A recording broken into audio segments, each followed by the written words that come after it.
Okay, we are going to be a little bit dangerous. We are going to cover Thor the God Butcher. Now, here's the deal. I did a rundown episode on this once before where it was like Thor versus Galactus, and it was really fun because that's what we get. You know, it's actually the later part of this story. I think it's the second half. I want to say it's God Bomb where we end up getting that. But really, everything from like Thor God of Thunder #1 all the way up to like #9 or #10, I think. It might even be 12. I can't remember exactly how many issues off the top of my head. It's all one cohesive story. It's all just like one great big story. But for those of you guys who are reading Jane Foster Thor, this is really where Jason Aaron's run kicks off. Now, Jane Foster won't become Thor for quite some time. We actually focus almost exclusively on Odinson. But here's the other funny thing too. I've already recorded the origin of Gorr the God Butcher, and I'm probably going to release that after this video comes out. So you guys are going to watch this video, then watch the origin of Gorr, and then in the origin of Gorr, I'm going to act like this video hasn't been made. It's going to be kind of a weird scenario, but the fact remains here that Thor the God Butcher is really one of the greatest stories ever told when it comes to the character of Thor. I mean, that's just the way it is. It's so incredibly good because in my mind, it really reinvigorates and really revitalizes Thor. Now, once the movie Ragnarok comes out, we'll actually start all the way back with Thor Ragnarok and then get into J. Michael Straczynski's run and then Matt Fraction's run, which basically covers everything leading up to this particular story. So it'll be just one great big cohesive playlist with something like 30 videos or 40 videos by the time we get done with it, but it will be pretty cool in terms of how it all comes together. That includes like Fear itself and the tie-ins and all that kind of stuff, because Fear itself is really, really good. So with Thor the God Butcher, the great thing is that we basically join up with 3 different generations of Thor. Now, the way that Jason Aaron does it, it paces out and it makes perfect sense when I was going through it. It wasn't convoluted, it wasn't difficult to understand, not at all, because it tells one cohesive story over 3 generations. One part, or I guess the part that we pick up with, is in 893 AD. Now, back when it came to Thor in the modern day, his stories are pretty straightforward, but really writers just kind of pick and choose what they use from like the early days of Thor. You can really just kind of throw anything in there. I mean, we've seen stories that have been kind of thrown in with Uncanny Avengers, for example, where Thor fought Apocalypse. When Thor was fighting Apocalypse, because of the fact that the weapon that he had at the time, because he wasn't worthy to wield Mjolnir yet, wield his hammer, because his axe Yarnbjorn was not powerful enough to defeat Apocalypse, he in turn had the axe magically enchanted so that it could defeat Apocalypse. And that was the explanation going forward for why the axe of Thor has a magical enchantment on it, why it's so much more powerful than any other axe, because it needed to be in order to defeat Apocalypse. These are the kind of things that writers use in order to add things in there, because for years and years and years, the axe, the one that we'll see him using in this story, it was really just an axe that was there. Like, it was just a weapon that he used, and we really didn't know the basis behind it. We didn't know why it was so capable. It just was. And so that story of Uncanny Avengers offered that explanation. Now, the cool thing is that Thor showing up really in this town on the western coast of Iceland is designed to show us that there are a myriad of gods that exist out there in the realm of Marvel Comics. Now, this is kind of a wholesale rework by Jason Aaron. He's not like rebooting the god mythology in Marvel Comics, not at all. He's actually adding in new information. And the reason why I say that is because when it comes to gods in Marvel, there are gods and then there are cosmic entities, and they're 2 distinctly different things. Cosmic entities represent an aspect of the universe. So like, you know, eternity represents time, infinity represents space, the living tribunal is basically the judge of the multiverse, the one above all created everything. And then from there, you've got like Master Order and Lord Chaos. Master Order represents absolute order in the universe. Lord Chaos represents absolute chaos in the universe, and they have to exist in balance in order for there to be chaos and order, and the in-betweener represents that balance. There are a lot of different,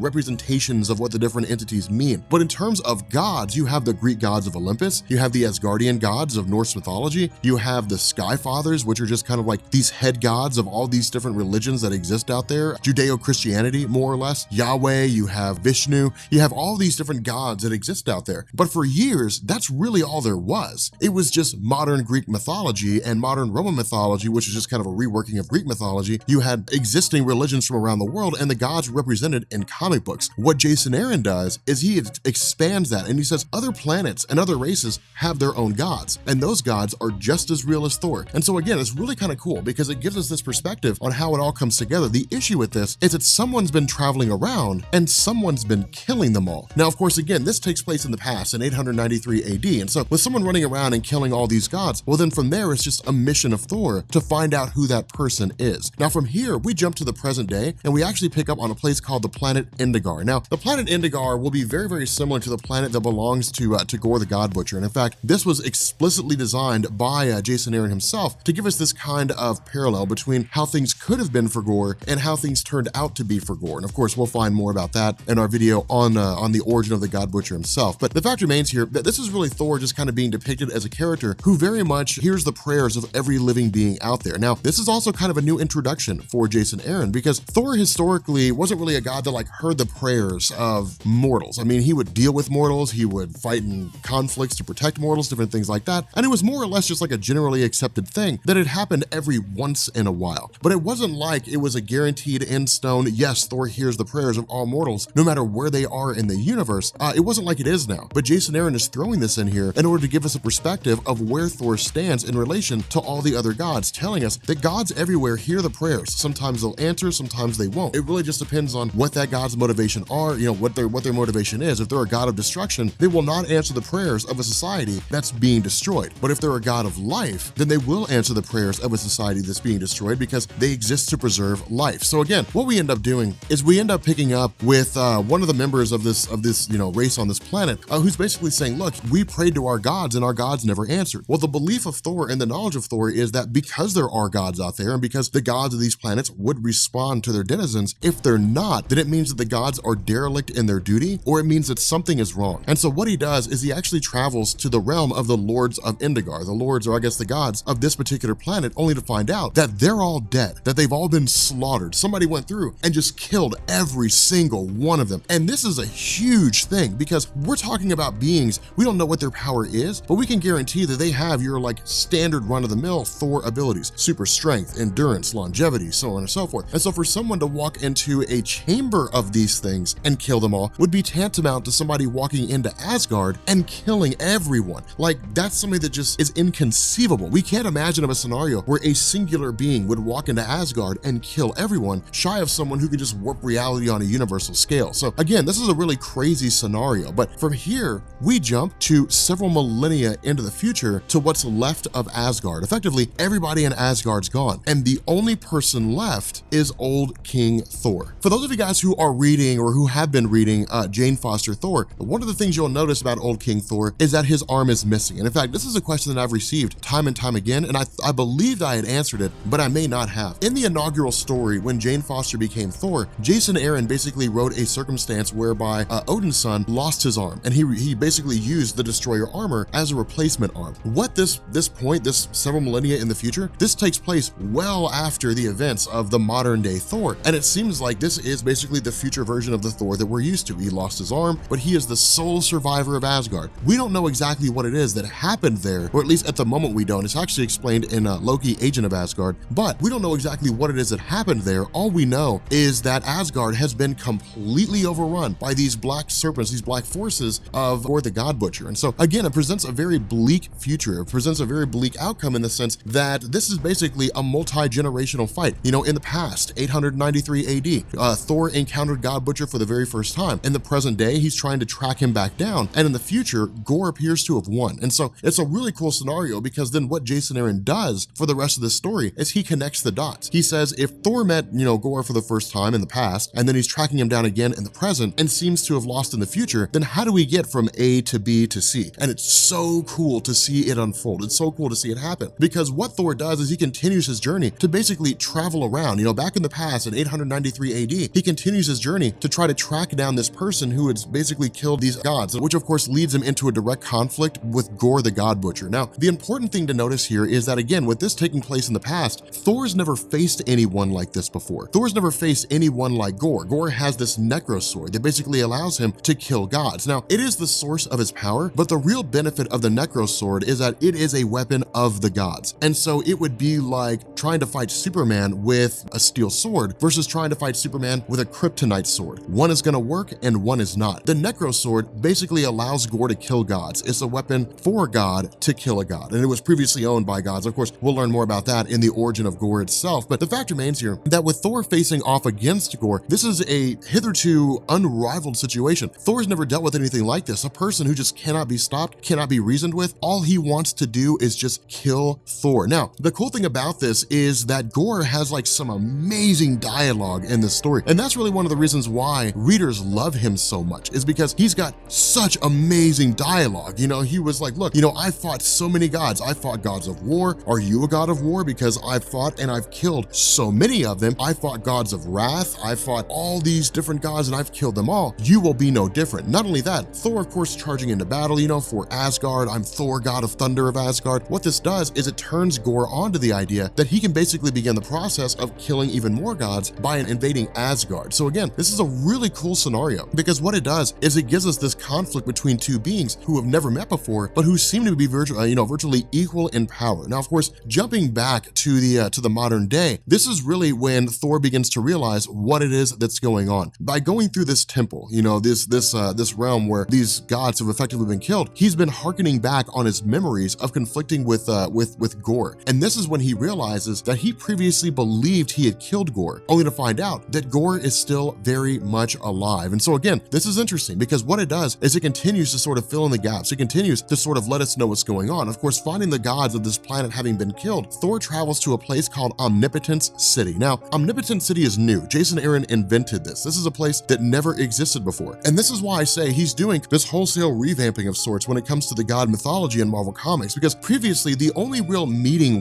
form of meeting among the gods, so to speak, was the Skyfathers. That was it. You know, the leaders of these various godly pantheons. And that's really all there was. But with Omnipotence City, what it does is it basically creates a central hub of information. And within Omnipotence City is basically knowledge on everything about everything. Now, Thor's not looking to learn everything that there is. Instead, this is Jason Aaron basically saying this library is filled with like the stories, the achievements, all these different things of every god in existence. And so what Thor begins to do is travel around to every single realm where these gods are supposed to exist, to every planet where these gods reside, to every moon, the whole 9 yards. And all he finds is dead god after dead god. They have all been butchered. Every last one of them have been killed, whether it's these massive gods, whether it's these small gods, whether they're tree nymphs, you know, whether they're gods of destruction, gods of war, it doesn't matter. Every single one of them has been completely destroyed and completely obliterated. And so having found that all these gods have been completely obliterated, what Thor does is he reflects back on the final battle that he had with Gorr in the past and recalls the cave, the base of operations, so to speak, that Gorr was operating out of. And so traveling back to this location where he intends to confront Gorr again, he actually comes into contact for the first time with a guy by the name of Shadrach, I think it is. Now, this is kind of cool because Shadrach's just like a god of wine. And it's really interesting to see how like Jason Aaron is very much invoking like this Greek mythological godly pantheon and just kind of applying it to Marvel and then spreading it throughout the universe. Like there's gods of wine, there's gods of dancing, there's gods of the harvest, gods of the hunt, gods of the sun, so on and so forth. It's really cool to kind of see this expanded out into the realm of Marvel Comics and expanded to the universe. But the issue here is that Shadrach basically says, look, the reason why all of this is being done is because of what you did to Gorr the last time you guys had met, the last time you guys had fought. Now, again, this is Jason Aaron continuing to kind of expand on this. Jason Aaron continuing to essentially go through and add the narrative to this story that will increase the relationship between Gorr and Thor himself. And the reason why is because what Thor does in the modern day is he takes Shadrach to Omnipotence City with the goal of basically saying, look, let's see if we can't find this realm of Chronix, you know, basically these time traveling gods, and let's see if we can't figure out what in the world is going on with them and see if there's a way that we could basically go back and defeat Gorr or see what it was that I did that led to this circumstance in the first place. And so jumping back to Thor in the past, we end up having this moment where during the final battle between himself and Gorr, he was effectively captured and taken prisoner. And the cool thing here is that Gorr basically, you know, the reason why I say his narrative is so cool is because he starts taunting Thor. You know, now again, when it comes to Gorr's character, while he is sadistic, while he is twisted, his goal is to just kill gods. And so really torturing Thor is just as much for fun as it is for, you know, resulting in the death of Thor in the first place. But the other half of this is that Gorr cannot simply just kill people by himself. He needs to know where they are. He needs to be able to access them. And that's basically what he's been doing. Going on a mission and just traveling throughout the universe and killing gods wherever he finds them, just happening to stumble across them, would take so long. But if he can find a god and he can torture that god for information and then kill him, that god will lead him to other gods, which will lead him to other gods. And in turn, he'll just be traveling around the cosmos, obliterating everything. And that's what he's been doing. That's really how it all started. You know, he basically took the Necro Sword, he became a god, and in turn began torturing other gods for information. Now again, for the character of Thor, the torture that comes here is just simply for Gorr to be able to access Asgard. Now, we know that if Gorr were to access Asgard and try to kill everybody, likely it wouldn't happen. Odin would probably kill him, which begs the question, where's Odin at in the future? Why is it that all the Asgardians are dead? Again, it creates kind of a really cool narrative, and it begs so many questions, and it makes things incredibly bleak. But again, back in the future with old King Thor, really this is just kind of like a continuous last stand, where he's constantly just trying to take down these various iterations of Gorr the God Butcher's forces, constantly trying to tear them down time and time again, at the very least, trying to defeat him. And it really seems like he's fighting a losing battle. He's a one-man army against a veritable horde of forces coming from Gorr. And it really seems like he's just going to spend eternity fighting and basically surviving, and that's it. And the reason why I say that is because of the fact that during this conflict,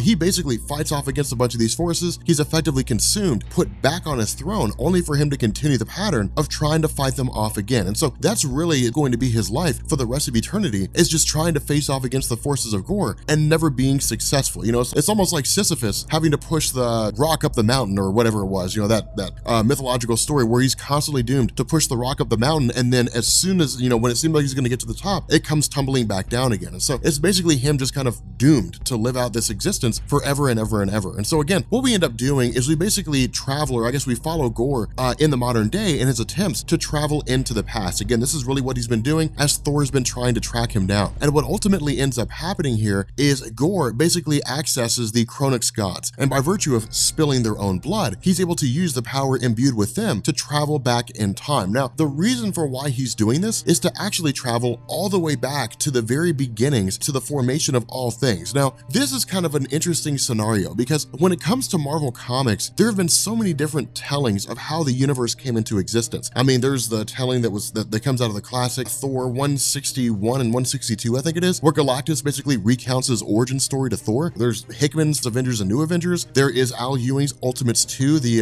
troubleshooter story, where we basically end up seeing the new origin of all things in existence. The origins have been told time and time again. What's usually left to the writer is what happens after the universe comes into existence. And that's usually what writers end up kind of building on, is looking in this and saying, okay, look, you know, the universe came into existence because the previous universe collapsed in on itself. It was a cosmic egg. It exploded with energy, and now we have the modern universe. What happens after that? Now, in terms of where life comes from, this again has been explained several times over. Jonathan Hickman, for example, introduced a group called the Builders, and the Builders basically just traveled around the universe, seeding worlds and creating stars and so on and so forth. But if you go and you read some old X-Men stories, they'll tell you that the Celestials are the oldest living things, and the Celestials are what basically created the universe, and then the multiverse. There's a lot of different stories that go on here, but what Jason Aaron is saying is that in the early days, 14 billion years ago, there were simply the Elder Gods, or at least there was the original Elder God, and this original Elder God gave birth to other Elder Gods, which in turn gave birth to more gods, which led to the creation of planets and stars and all that kind of good stuff. And so the goal of Gorr is to basically kill this Elder God, steal its heart, which will grant him all the power that he pretty much needs, and then from there, go forward. Now, the reason why he had to travel 14 billion years ago is because Elder Gods don't exist anymore. Remember, we did our video series on, you know, a history of the Marvel Universe. The Elder Gods had basically wiped each other out to the brink of extinction. There was really nothing left. I mean, they're all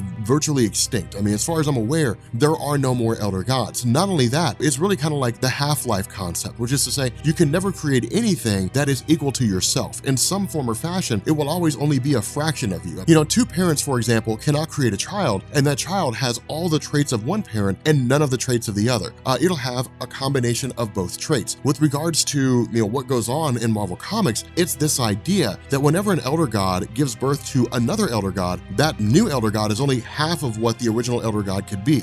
And so going back to the original, going back to the very first Elder God, is as powerful as any Elder God is ever going to be. It's basically the creator of all things. And so by stealing its heart, it basically imbues God Butcher, or it imbues Gorr with all the power that he will need, or at the very least, it can offer a source of all the power he'll ever need. Now, the other half of this is also just pride, right? It's also just Gorr kind of testing himself, seeing what he can do, how far he's come, and being able to kill an Elder God, a being of such immense power, means that he is insanely capable in terms of what he's able to do, in terms of how efficient he is. The fact remains here, jumping into the past, the motivation for Gorr doing everything that he's done is because of the fact that he encountered Thor. And that's why I really wanted to wait to this part of the story to expand on this, in order to kind of, you know, give you guys a lot of the information that was there, and then tie it all together. And that's what makes this so cool. With Gorr the God Butcher, his motivation in killing gods was singular. I mean, he was just a guy who was pissed and hated gods and wanted to kill them because he'd lost his family. That's his condensed origin story in 10 seconds. That's all he ever did. He just traveled the cosmos and killed gods. And his motivation was to just do that. He never really had a reason to question question it. He never really had a reason to believe there was anyone out there that could challenge him until he met Thor. And then Thor forced Gorr to experience his very first defeat. And so what Thor represented was the idea that there are still gods out there who are more powerful than Gorr. There are still gods out there that Gorr simply just can't defeat because Thor, for example, just has the will to win. He has the fighting experience, he has the prowess, he has the strength, he has the enchanted weapons at his disposal. At the end of the day, Gorr just can't beat him through conventional means. And so what Gorr began to do was basically go around and kill all the other gods that existed out there, absorb their power, and then basically went back, killed an elder god for the purpose of traveling into the future and securing his reign. And so that's ultimately what's going on here. It's essentially trying to bypass Thor. But that's the idea, is that Thor is the source of all this. He's the reason why all this is happening. He's the reason why all this is taking place. Gorr had been killing gods for a while, but it wasn't until Thor arrived on the scene that Gorr encountered someone that he couldn't beat through normal means. And so what ends up happening here is that with in the present day, with Thor arriving to this realm of the Chronix gods to discover that Gorr has just jumped into the time stream and traveled into the future, Thor immediately follows after him. And so what ends up happening here is that modern day Thor basically ends up traveling thousands of years into the future with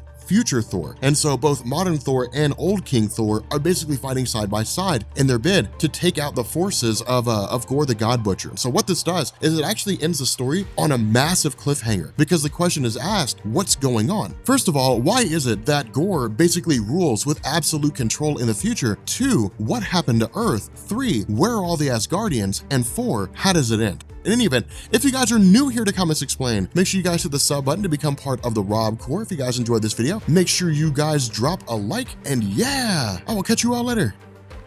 Peace.